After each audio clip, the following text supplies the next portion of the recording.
एक महाभारत इस देश में छिड़ी हुई है और देश के सांसदों के बीच छिड़ी हुई है। एक तरफ सत्ता पक्ष है, दूसरी तरफ विपक्ष है और इसीलिए आज महाभारत में सीधे सीधे कह रहे हैं कि लोकतंत्र बचाओ या पहले अपनी अपनी सीटें बचाओ। ये इसलिए कह रही हूं कि आज लोकतंत्र बचाओ के पोस्टर लिए विपक्ष के निष्कासित सांसद सड़क पर उतरे, सरकार पर लोकतंत्र का गला घोटने का आरोप लगाया। पर लोकतंत्र बचाओ के बैनर तले जुटे विपक्ष तभी तक एक साथ है जब तक उनकी सीट की लड़ाई खत्म नहीं होती। सीट शेयरिंग का फॉर्मूला पहले बताना होगा जिससे सरकार को 2024 में वो फेल कर सके।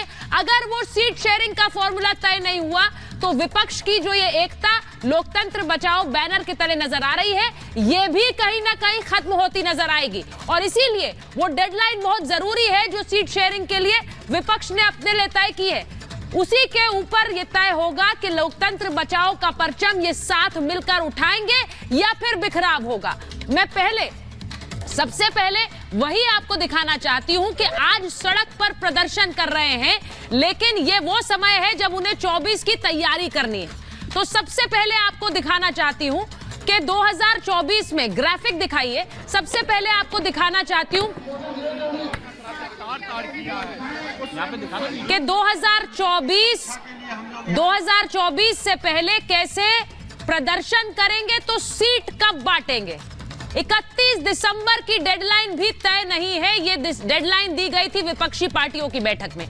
टीएमसी जेएमएम ने बैठक में डेडलाइन दी थी, लेकिन इस वक्त सारी पार्टियां सड़क पर उतरकर प्रदर्शन कर रही है। डेडलाइन खत्म होने में 10 दिन बचे हुए हैं।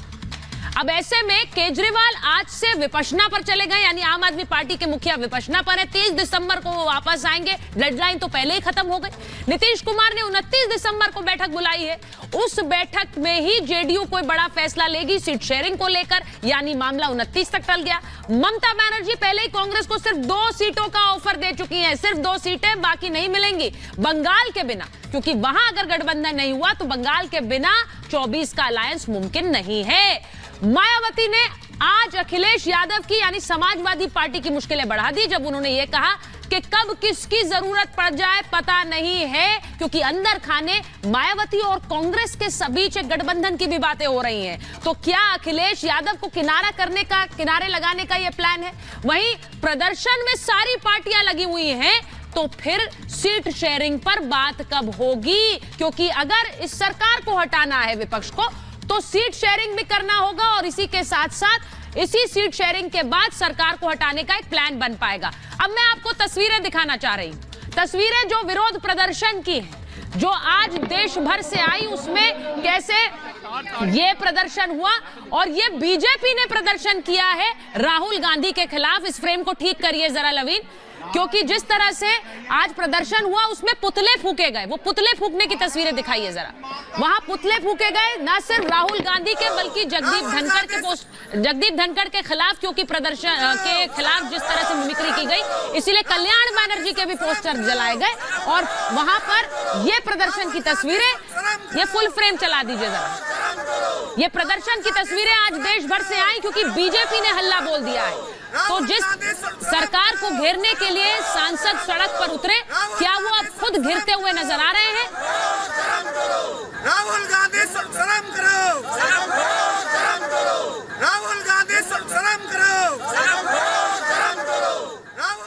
अब बड़ा सवाल ये है कि क्या प्रदर्शन से 24 का प्रदर्शन सुधरेगा? क्योंकि प्लान बड़ा है। केंद्र के खिलाफ कांग्रेस ने ऐलान कर दिया है कि वो सड़कों पर उतरेंगे और देशव्यापी प्रदर्शन करेंगे नेता। विपक्ष के नेता भी उसमें शामिल होंगे। हर जिले में सड़क पर उतरेंगे कार्यकर्ता।